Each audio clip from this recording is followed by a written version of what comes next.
Hi, everyone, and welcome to another episode of Living on Blockchain. Today, we are speaking to Vikas. He is the co-founder of NFTFN. It was earlier called Belief Club. Basically, they are creating huge waves in the NFT space. They have a product called Supernova, using which you can actually invest in some blue chip NFTs. It's like an index, makes it very accessible, the NFT market for the users. They're also coming up with a few tools for the seasoned traders as well to go long and short on NFTs. And they've created a robust platform, and they are also doing something very, very exciting with Bitcoin ordinals. So I really think that all your NFT aficionados should really tune in, and traders as well, and do give this a listen. Hi, Vikas. Thank you so much for joining us today. How are you doing? Doing well, Tarusha. Thank you. Thanks for having me here. It's wonderful that you could make the time. So for our listeners, can you tell us a little about yourself and how you got into Web3? Sure, Tarusha. For everyone, my name is Vikas Singh. I started my Web3 journey in 2016. It's a very interesting story that a friend of mine in 2016, February specifically 2016, he used to work. He was from actually institute from IIM Lucknow. And then he was supposed to have a project done on top of blockchain. And at that time, I was like completely taken aghast. What exactly is this blockchain? And he was like being very, very pushy that Vikas, we have to do something on blockchain because let's say blockchain will save credit card industry billions of dollars because it can cut intermediary and it can actually save a lot of money in the compliance side of it. Right. I said, wow, very, very, very interesting, but I couldn't wrap my head around it. Then what happened is this, like he wanted to build some sort of a use case around blockchain. Okay. And back then in 2016, it was very hard to understand what blockchain is because it is now today, it's very easy. I mean, Right. you can just put up a LinkedIn post and there will be 10 people criticizing blockchain a fad and crypto a fad and still. But back then it was like very, very hard to understand blockchain from the technology perspective. Right. So what we did, we essentially could, at back then, we could only get our hands upon on Ethereum. It was really hard back then to even understand. The docs were also not very detailed, but there was some IDE that they have. It used to call Mix IDE. So now the browser version of it is now called Remix IDE. So when I use, so I installed Mix IDE, I did some numbers, I wrote a code in Solidity, and then off I go. So my entry into the Web3 was from the tech perspective. So it was, I'm fortunate that I was not exposed to Web3 from the crypto side of it. Later on, I figured it out. So, and that too, I entered into the Web3 ecosystem from the Ethereum side. So Ethereum as a technology rather than Ethereum as a currency or something, or Bitcoin as a cryptocurrency. So my entry was very technical when it comes to how I was introduced to Web3. So that was a small story. And then as things moves on, I was very intrigued by the promise that, and when I read, okay, after that I read, after I was done with the yellow paper of Ethereum, then white paper, and then I read Bitcoin white paper, then I was like completely in, I would say, price, as well as I was starting to ask these questions. Hey, why not somebody has already thought about these kind of things? Why can't actually we remove, like, why can't why can't we send money like an email? It was exactly all those questions which were flowing through my head. So later on that year, I was very fortunate to have some folks who have been experienced into the Bitcoin ecosystem. They helped me understand what Bitcoin is as a blockchain, not again as a cryptocurrency. And from those fundamentals, I build up my understanding. Okay, this is something which is actually going to upset a lot of people in the coming time. And that's where I got my North Star very, very much set. That boss, I have to work in this industry. And I was anyway trying to find the technology, upcoming technology, which I can pick up for the next 5-10 years. Because back then I was trying big data, I was trying like different other genres as well, Hadoop and all these things. Back then it was a very much rage. Like if you know Hadoop, then you can get into the big data. Then and that too from Google and all these things. So I was continuously seeking a technology which is up and coming and not yet has taken a fully much shape, and it is yet to ripe. And that's how I figured it out. It used to check all the boxes, and the rebellious nature of blockchain actually just matched entrepreneurs' nature. So I would say a lot of Web3 founders are rebellious by nature. That's why they got inclined to it. So that's pretty much what it is. Yeah. I think a lot of us got into the space because, we were the misfits and rebels, and we kind of fell in love with the technology and the promise it Absolutely. had, right? So, and I think it still has that promise still exists. It's just that there Hmm. at times there can be a lot of noise. But I love how, your journey kind of came from being introduced to decentralized technology in such an organic way by your friend, and now, you're one of the older builders in this space. So what inspired you to create NFTFN, and what sets it apart in the growing NFT ecosystem? Oh, absolutely. So my journey when I started, so after I understood it in 2016, I was Hmm. continuously seeking for the opportunities as a developer in the startup ecosystem, where because I was very much sure that this technology would be picked up by the startups first. So I was looking for the job in those sectors. So I was fortunate to get the job in a healthcare startup in Hyderabad, Okay. and then I stayed there for 16 months. And in those 16 months, those were the most productive 16 months, if I could say, after my college in NIT Durgapur in back 2019 to 9 to 12. Hmm. Because in those 16 months, I was actually maybe working for maybe around 16 to 18 hours a day. Right. Not just that, I was trying to understand and wrap my head around the blockchain technology by myself. I was Hmm. also evangelizing it. I was also trying to make it understand by the CXOs of the bigger companies who really wanted to actually take the decision fast. Hey, Vikas, whether we can use it or not. So I was like attending a lot of early breakfast, lunch, dinners with the CXOs, and they were really really keen to understand whether they can actually use it or not. Right. So hardware startups, software startups, healthcare, I would say logistics.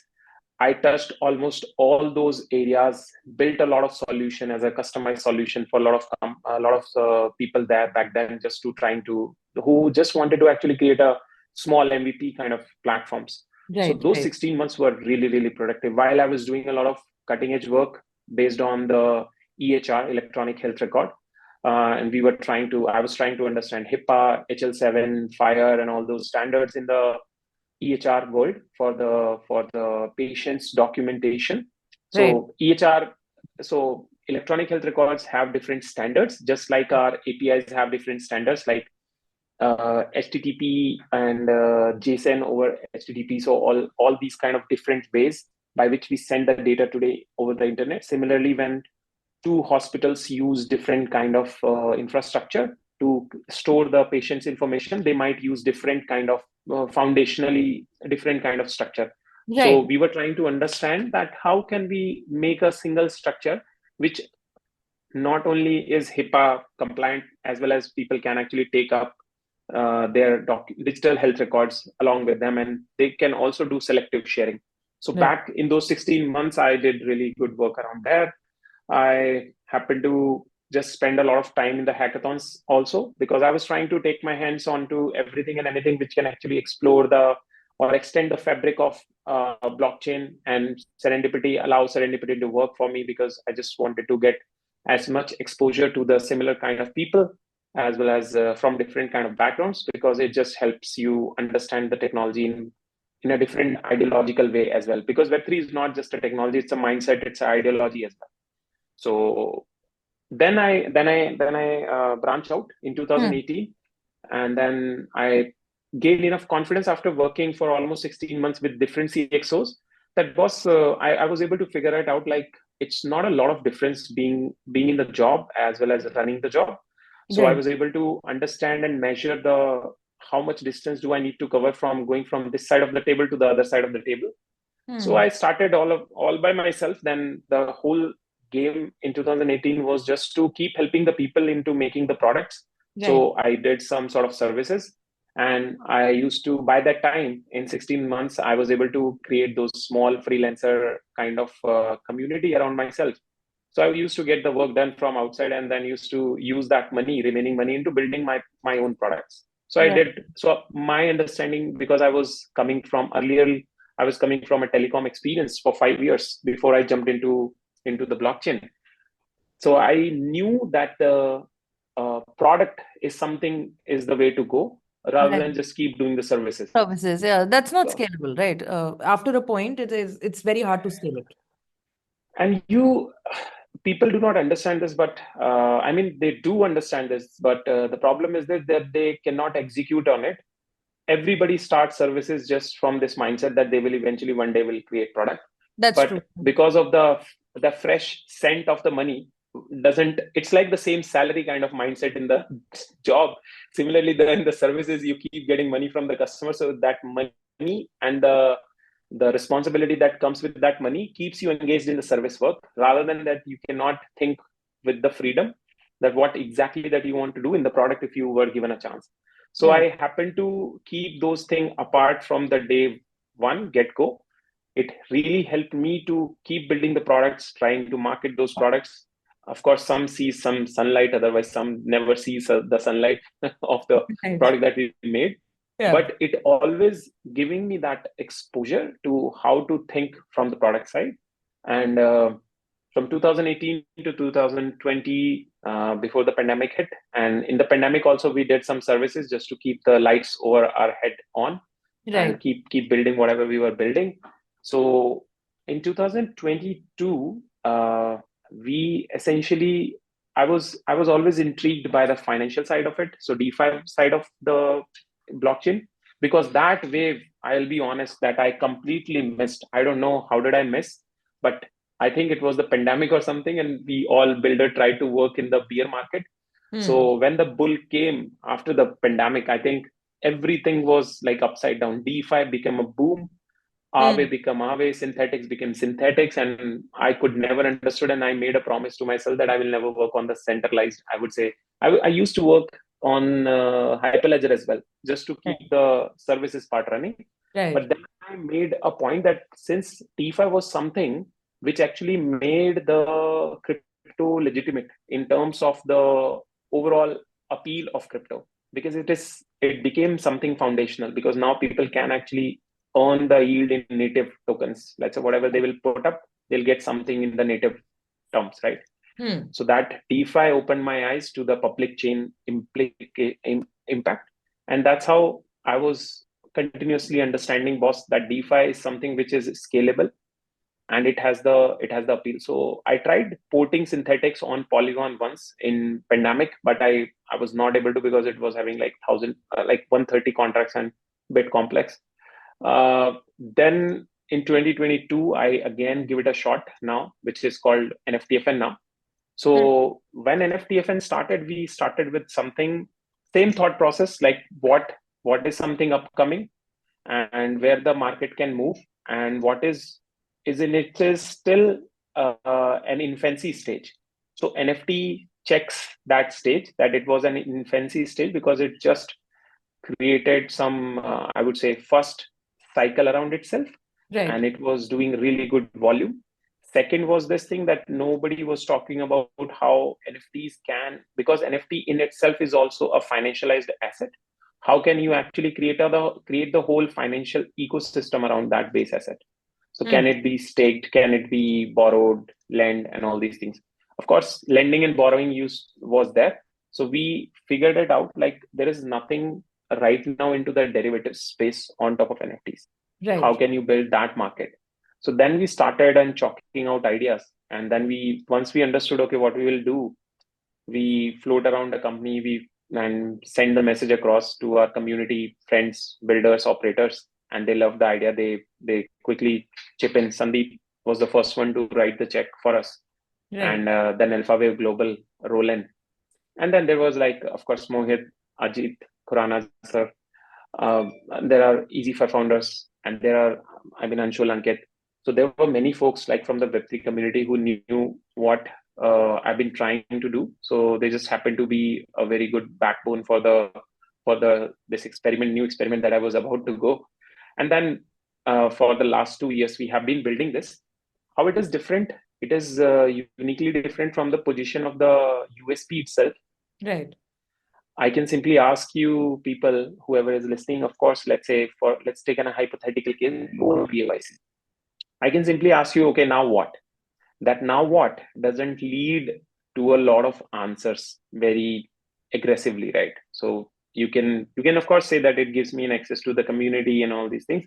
But after that, we want to understand this thing, like if NFT has to become a rage, and NFT as a overall market has to survive, it needs more liquidity around itself. And to make sure that the liquidity is there, so we thought of having a derivative space, a derivatives market around it.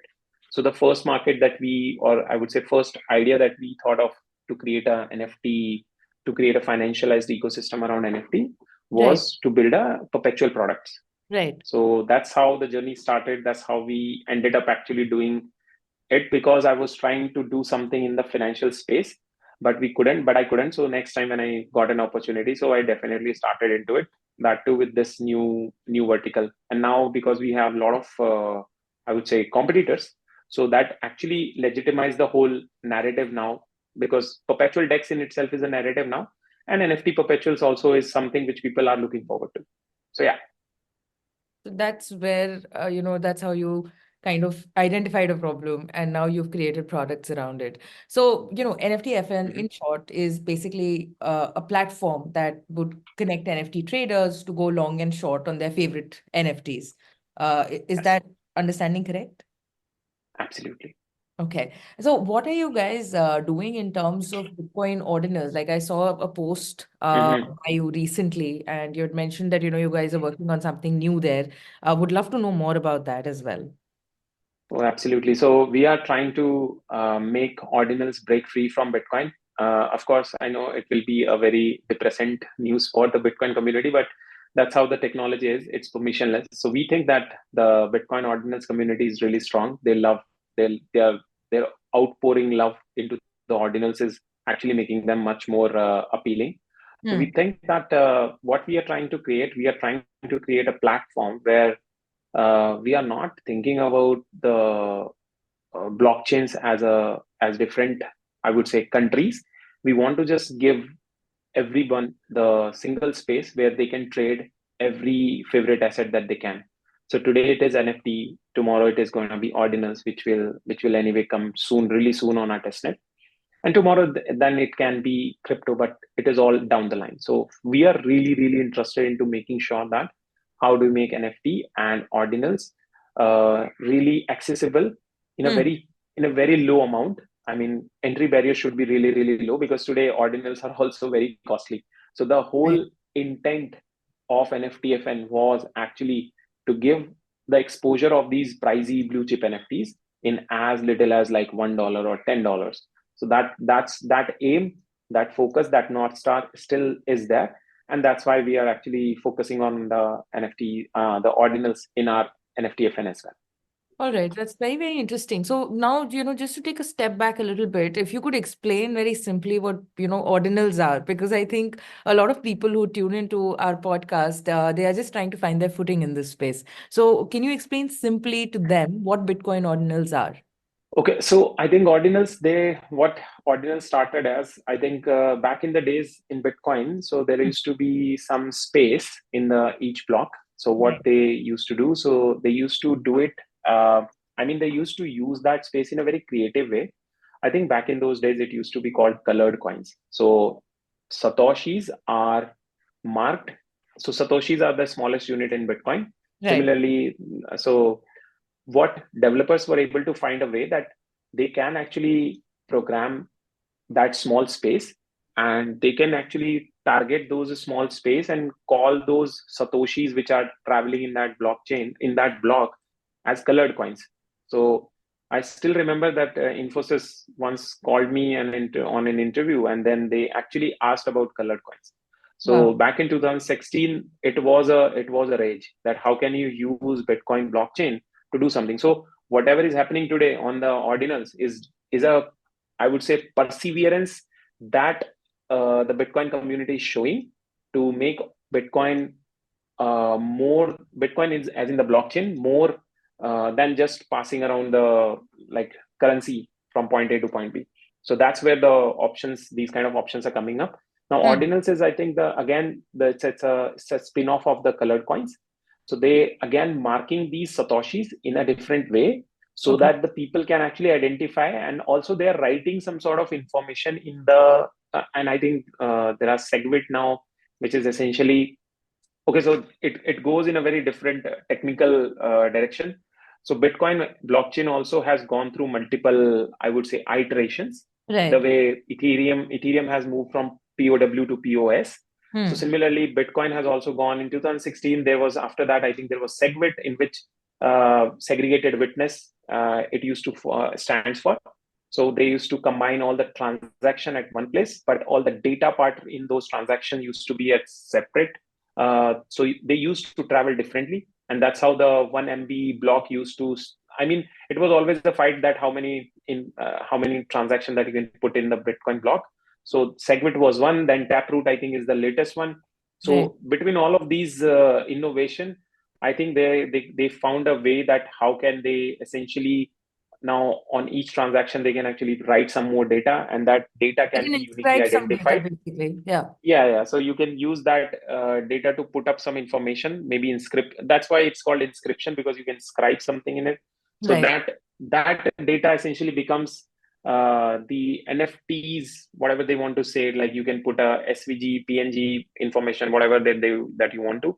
That's how those inscription is now coming back as so those colored coin. Maybe it is again colored coin version 2.0, and now being called as inscriptions. So yeah, apologies for the little bit technical background, all of this thing, but I think that's how these things are connected. It's not something which is overnight done. It Yeah. is being very, very focused approaches that people are trying to do from back in 2016 days. But I Right. think now they have found a It's way to found do it's become a it. rage. Yeah, pretty much like Yes, NFTs, right? Like they were always around absolutely. CryptoKitties and whatnot, and now utility NFTs are coming up, and so many use cases have come up for NFTs, which is wonderful to see. I think obviously in the Web3 space, it all becomes very technical very quickly. And there's no need to apologize for it because you have to set the context. Otherwise, it would not make sense. So I Yeah, thank you. get where you're coming from. You mentioned how the you guys are democratizing basically access to the NFT ecosystem. So what kind of impact do you see NFTFN having create in this space, or what kind of a dent do you guys want to create with NFTFN? Are there any specific tools that you are building that will make accessibility easier for the user? Sure, it's like a two-point approach. First is there are a lot of people who, just like in cryptocurrency, people can buy a fraction of it. In Right. NFT space, it doesn't make sense to own one tenth or 1,000th part of an NFT.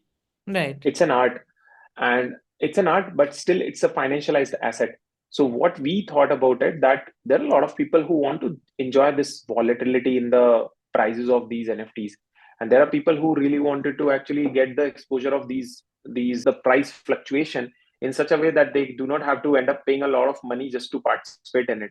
So as long as there are enough liquid spot market is available, that will always keep the market very active. So we essentially zeroed it upon this behavior, that the people who cannot buy the whole, like one by one of the NFTs, they would love to get them exposed in some way or the other.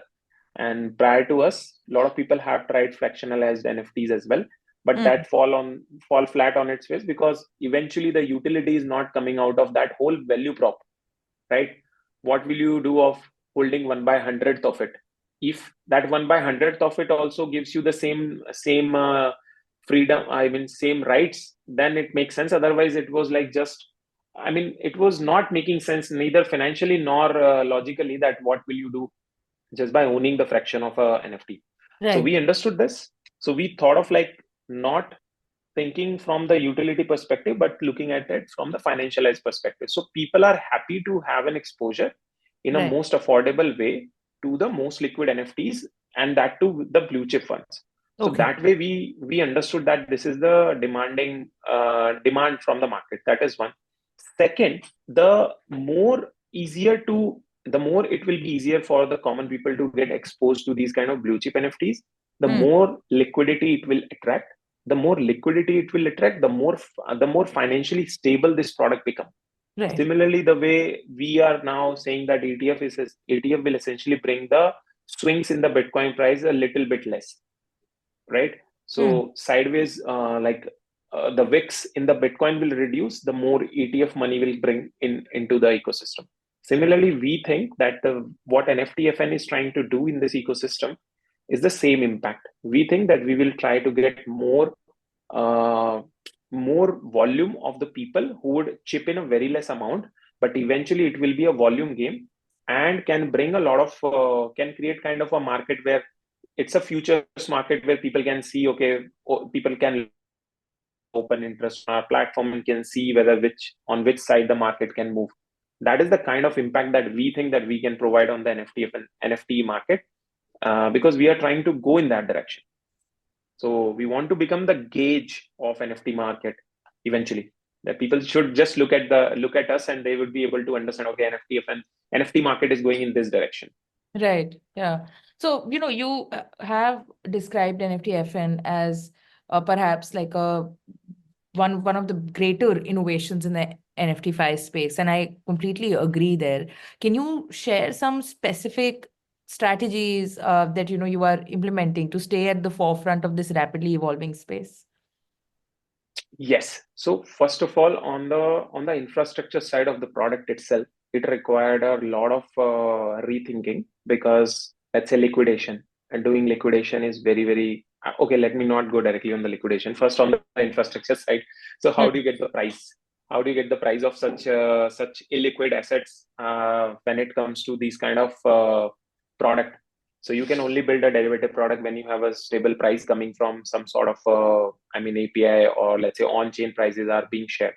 So we started solving these challenges in such a way that uh, back then there is no upshot. Back then there is no I would say Chainlink price, like no API was from Chainlink which were giving us on-chain prices.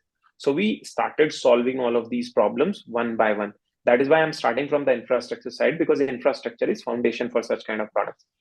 So slowly, the kind of problems we have solved for the NFTFN, we very specifically think that there are so many modules that tomorrow can be open source and can be put up in the retro RPFG, public goods funding, right? Right.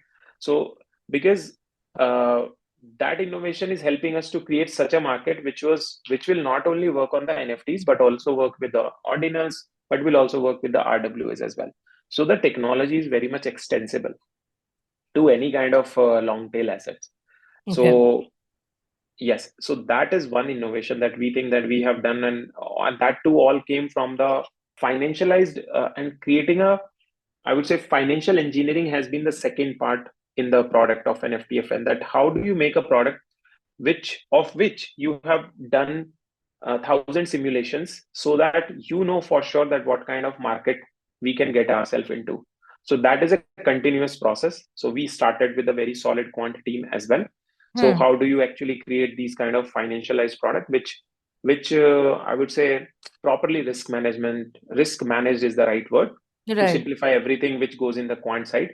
How do you create a properly risk managed financialized product? So that is the second thing I would say. And then rest of the thing will go into creating a leverage product. Leverage product requires some sort of a very diligent handling in the numbers.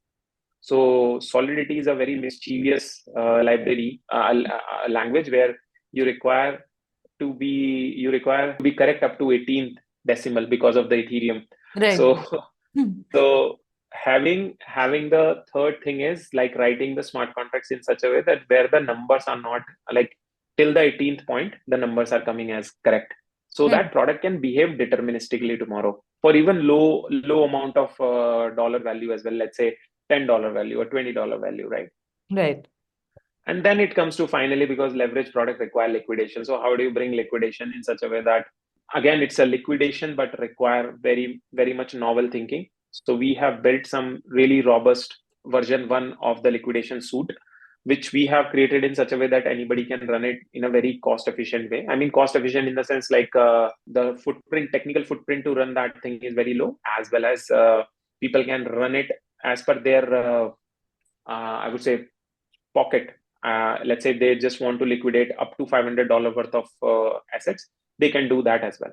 So we have been doing a lot of hard work, a lot of engineering, but that's where we are like about to put this engineering into the mainnet beta, so that we'll try the product. We have been running this product from in the testnet from almost 1 year now, Wow. 9 months. 9, 10 months. Yeah, we were waiting for the market to actually come back up. Otherwise, Right. it would make Yeah. no sense. Yeah, yeah, Yeah. absolutely. So I would recommend that too, because otherwise, all your all the effort that you put in, it'll seem like it's gone to waste. But obviously, it's such like I'm getting excited just hearing about it. yeah, the feedback cycle becomes really strong when the bull Yeah. run is there. So you can quickly get the feedback. Yes. Yeah, that is absolutely true. This is wonderful. Like these are some very strong innovations that you guys have created. It's a solid product, and as somebody, I'm personally obviously I'm friends with you, and I have utilized the platform as well. But this has not come from a place of bias. I think you're one of the more solid founders that I have seen, because you know your fundamentals, right? Which is very, very important. So whatever you guys are building, I'm always excited to try it out. Yeah, we are very excited to actually put up this product out on the Hmm. mainnet beta. We are going to again stress test the product from the infrastructure side, because we really want to create a world class fintech product from India. I mean Right. India as in engineering talent, Hmm. not from the geography. I mean, so the Yeah. engineering talent is definitely Indian. So and that engineering talent, I'm very much bullish on that. There is a famous saying like we are bullish on the Indians. So yes, so I think we are just trying to minimize the surprises that people can have. That's why Right. stress testing is happening, Right. and It's very, very lot important of because this is to do with yeah, a lot of content, right? Yeah. absolutely, because we understand that the audience is global, and we Hmm. want to give them the experience. So version one would be a bit clunky. I know there will be like a lot of edge cases, rough edges. But I think what we are trying to do with the stress testing is just to test the infrastructure right and Right. making sure that the numbers are correct. So rest of the thing will be, I think, can be managed. So that's where we are focusing really, really heavily. Wow. This is super exciting. You've mentioned blue chip NFTs multiple times in this conversations. And could you, Mhm. perhaps for our listeners, explain what are blue chip NFTs and how does your platform leverages them in its vision to make this entire ecosystem more accessible? Sure. So as we understand, the word blue chip actually comes from the stocks. Right. So Yeah. whichever has tested through the times, generally we call them blue chip. Hmm. So similarly, we thought back in 2022, like what exactly are we going to offer when it comes to NFTFN product? So we created a standard that okay, there are these 6, 7 filters, whichever product pass through these 6 or 7 filters will eventually become a blue chip. And now, what are those 6, 7 filters? Like the project should be at least a year and a half old. The project should have minimum 500 ETH of worth of liquidity happening in the last 30 days. And there are certain things that we took our help of the partners to actually check the wash trading index, how much wash traded a project is. That's why if anybody who will visit today, they'll find it surprising that we have not kept cyberpunk, CryptoPunk in this thing. Hmm. Reason being because CryptoPunk was at the time when we checked 2 years back, it was very, very, I mean, the most wash traded product was in the NFT ecosystem was CryptoPunk. As Right. per our partners index, now that partner is essentially is like now very much reputed. So they are doing what they knew what they're doing, and we are very much happy to actually take their help. So blue chip is something which will not, like, the team is really, really good, known, doxed, and we know that what the team has done in the past. Plus the project is actually doing really good volume.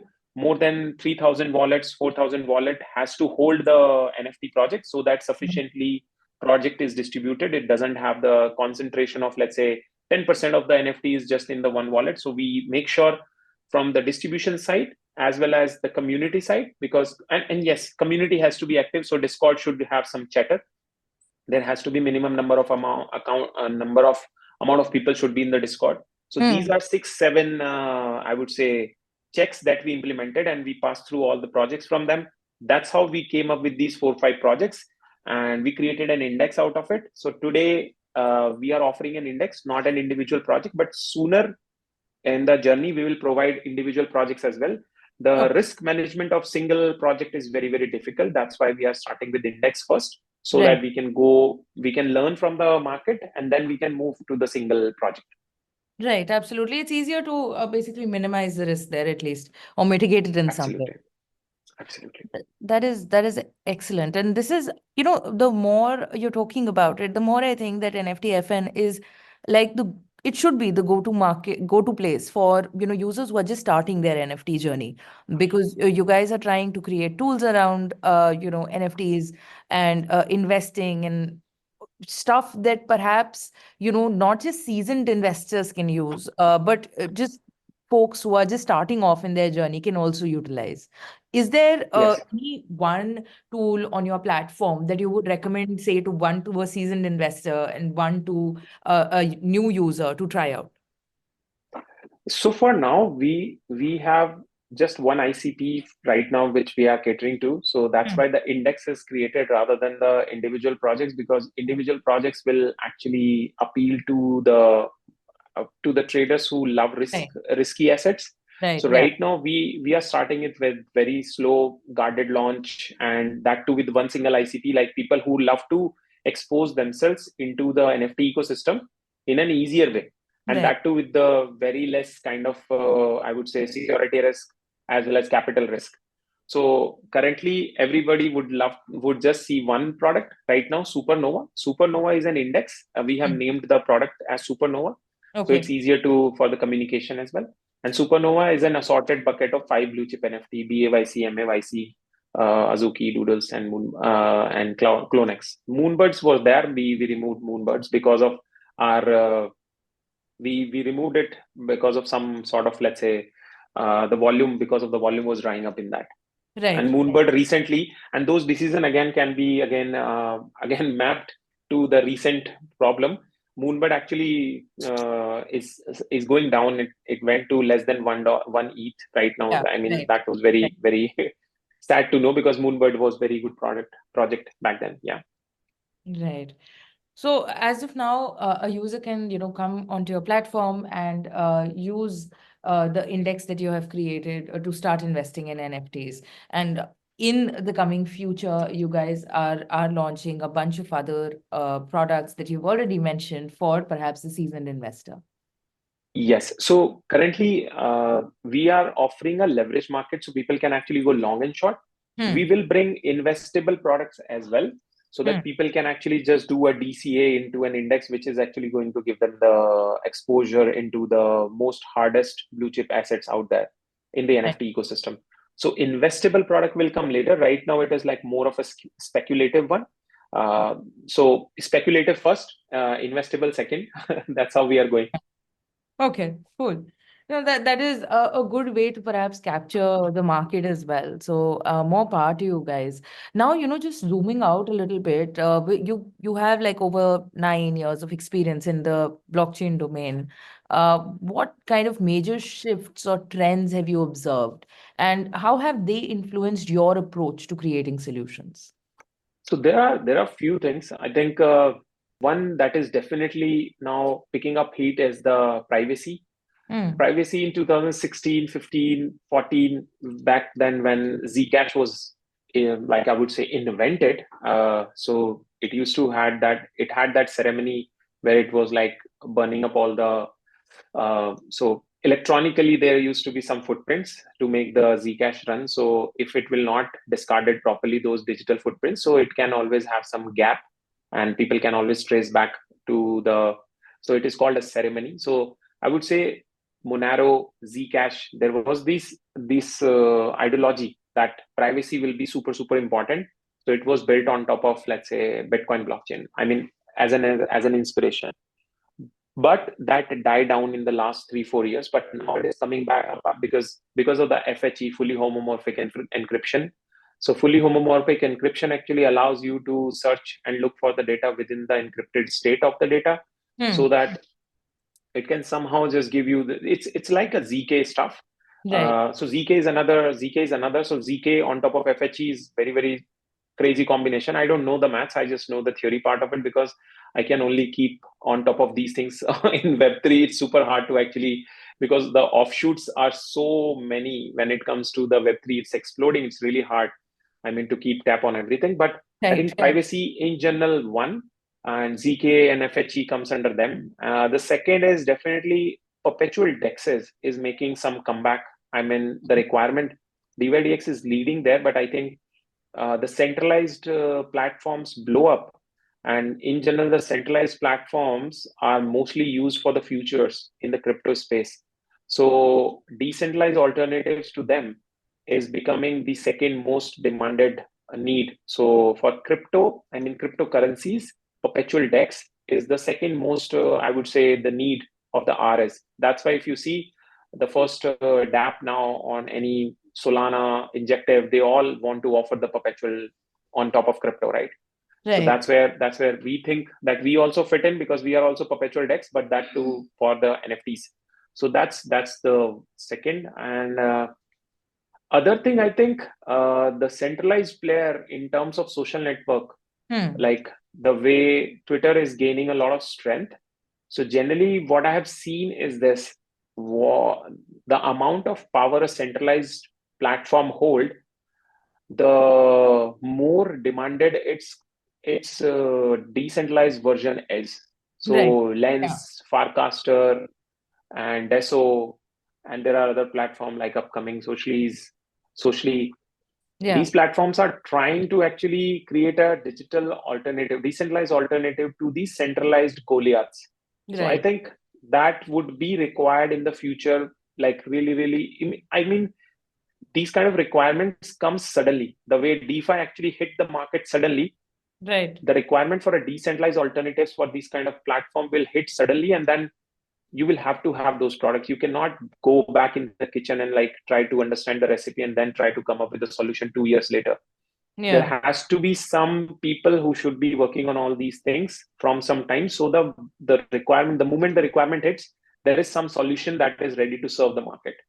So I Absolutely. think Yeah, this would be finally like see. gradually and then all of a sudden, all at once, I think. Exactly. Yeah. Yes. This is the same feeling I personally feel. So I think I can think about all like on these of the on top of these things, and the other one would be I think what decentralized distributed hosting. I think what it is doing in the space, so that Right. if we can actually make the hosting of all these platform in such a way that the even the distribution is also decentralized. Right. So So if we deepen have if basically products that are Yes, coming. deep in. Yeah. Correct. So the deep in as an industry is also gonna make a lot of sense.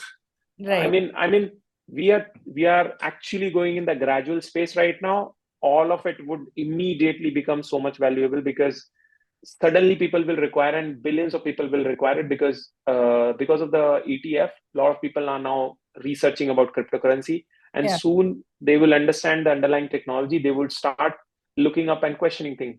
What can be the alternative version for this one? So let's try to search all of these things. So I think we next 2 years should give us some sort of peek into all these, I would say, uh, hot narratives, but I Right. think the narratives which cut across the genuine curiosity of the user and utility of the user would definitely see some traction. Absolutely. I think you're right. You've picked up all the relatively hot notions here right now in the Web3 space, and they are sure to stand the test of time, at least for the next cycle, definitely. And with the right utility, I think good platforms will always survive, because builders will survive on the basis of the users using their platform like any other user. Mhm. And if you're building something that is actually solving a problem, then you would be Yes. able to, if you market it well, then yeah, you would be able to survive these barren conditions. Founders have to understand the value of the marketing. Yes, Yeah, absolutely. absolutely. It's very, very important. I think there are a lot of people who build like wonderful products and they're just not able to market it well, and they're Yeah, kind of don't work out, and it's very unfortunate. But yeah, selling is something that all founders should learn. You mentioned oh, the absolutely. Bitcoin ETF. Now, I would love Yeah. to know what is your take on the Bitcoin ETF being approved by the SEC. How do you see this development, affecting the market and the industry as a whole? I think it's the needle that we were all looking for Yeah. to put up into the balloon of fiat world. Mm. So what I personally feel that the shift will be again gradual, now that it has entered in the day zero phase of the industrial, I would say, sorry, institutional capital. So at day zero, the institutions, they are sitting up with lots of cash. they would love to do some sort of a DCA, and their DCA amount would be really, really huge. So I think price action will definitely drive the curiosity of the people who are sitting on the fringes. That's where I think the people would understand that what actually this Bitcoin as a cryptocurrency is. So I think first the exposure will always be the curiosity around the price, and then maybe people will try to find the fundamentals. Okay, why the price is there, and whatever the price is there, like why people are like super interested into buying Bitcoin versus my favorite Apple stocks or Microsoft stocks, Hmm. right? So I think that will make the that will extend the fabric of this new thing called Bitcoin to the masses. And once they understand, once Bitcoin touches the masses, it will definitely intrigue, let's say, a certain percentage of people, and then the slow snowflake will take the avalanche kind of shape. People would love to research, people love to understand. Then more and more people try to understand the foundational stuff, and once you go in their rabbit hole, then there is no point coming back up. So generally they get web3 red pilled. Yeah. So I feel that it is a good top of the funnel Hmm. marketing for Yeah. actually web3 builders and new startup folks who's going to join us in the next 2 to 3 years, or maybe in 4 years, or the time to come. Right. Yeah, this is like a very nice way of putting it. I think recently I had also written a blog about just what Bitcoin ETF is and why is there a hullabaloo about it. But the way you succinctly put it, that this is like a good way to fill up the top of the funnel and it'll help with Absolutely. it'll help with adoption, right? This is a very good perspective, very refreshing because everybody is talking about wealth, money, and decentralization and not owning your Bitcoin. But this is a new perspective to have that this is gonna just push more people into the space in one way or the other, and it's thereby legitimizing it even further. Yeah, yeah. I think financialized aspects is always connected with Bitcoin, but what it is going to impact, the impact of this thing is going to be truly fundamentally, it's going to change a lot of people's career and the graphs. I mean, there are more smart people who can just understand what Bitcoin's 9 pages white paper actually is capable of. So I think everybody would love to understand what actually is the underlying technology, and I think that's where they will definitely be interested in what they can do with this kind of a technology. That is going to be the tipping point. This is a very interesting perspective, Vikas. I'm really grateful that you put it that way, and it's very refreshing as well.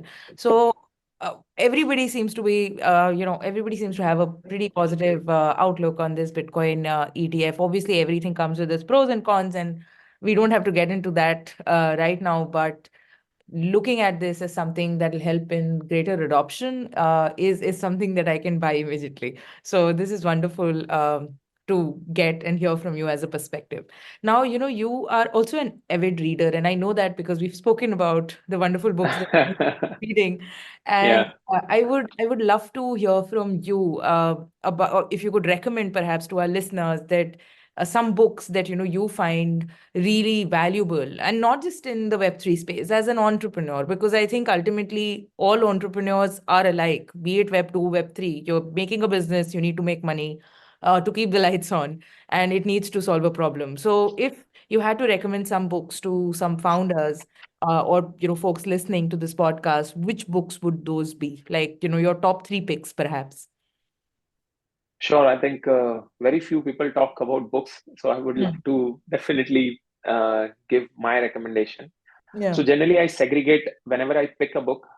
First of all, I don't read fiction, so I only go for the books like from the people who have actually built businesses or have played an active role into building Right. those businesses. So, or people who are curious enough to see how actually industry have taken shape. So it requires grit, it requires perseverance, passion, selling, understanding the psychology of the users. Hmm. So if I have to go for the top three, the first one would be Hooked by Nirayal. Right. And That's a wonderful book. We talked about marketing, yes, and I think that sets the foundation, right? that actually would love to.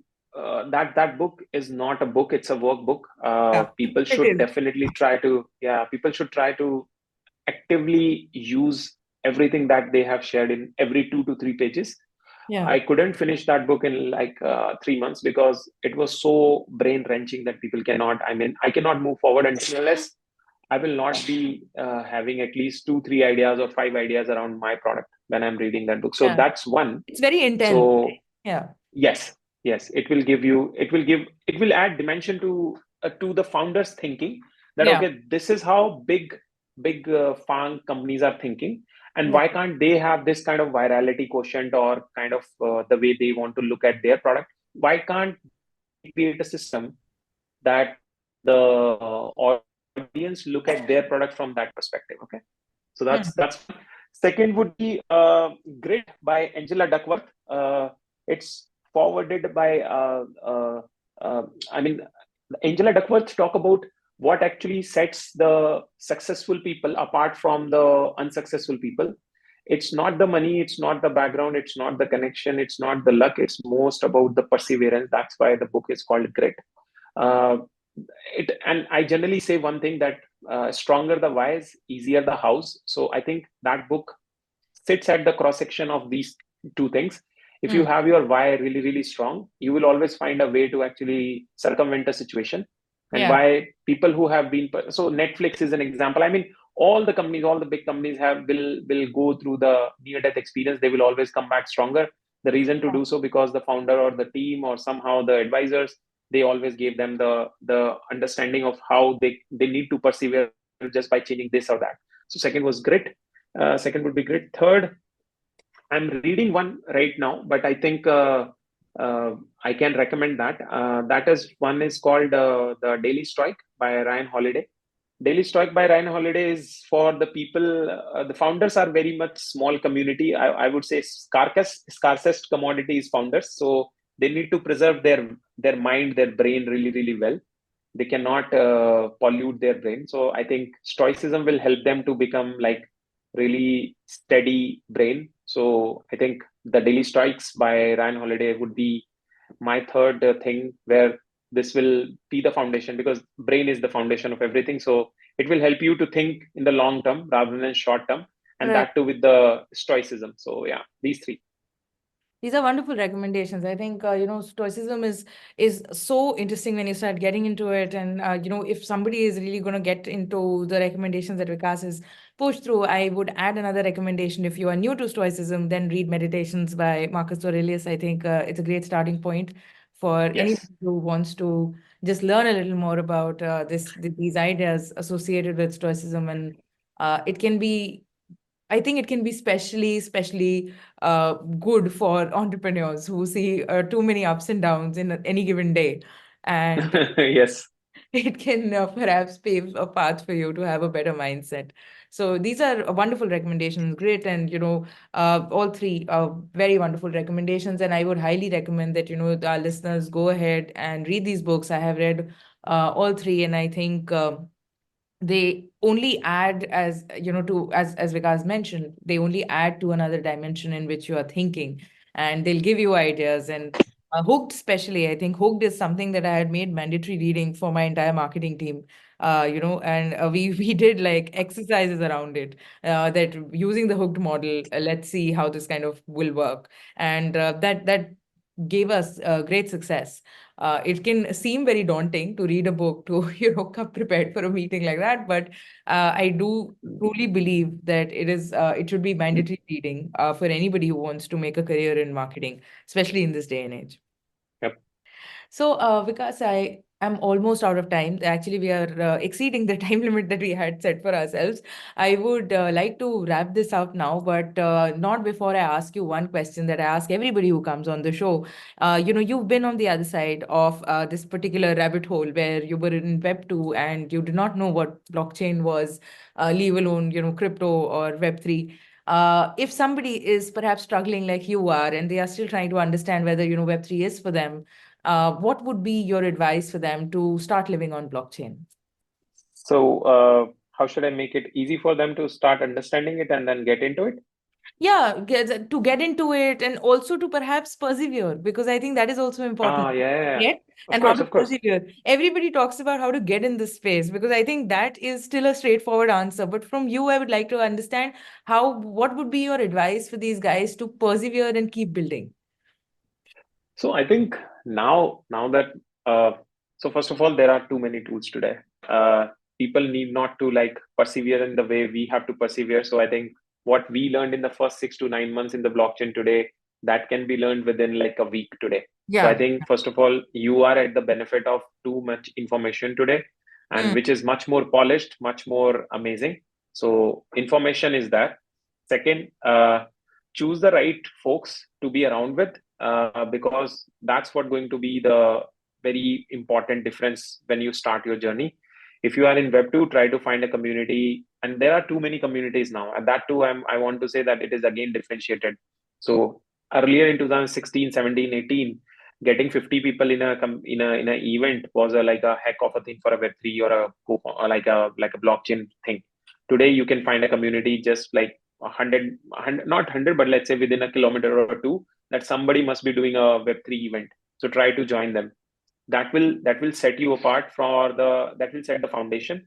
And then mm, from there you have to take the conversation forward as per the interest, because you have a certain interest, and that interest today, because web 3 today is having same kind of offerings as job opportunity, I would say, which a web 2 company has. We have marketing, sales, BD, UI, UX, everything in the web 3 ecosystem today. It's not just that I mean, you can take a shift, still have a better career, and still living on the blockchain kind of thing.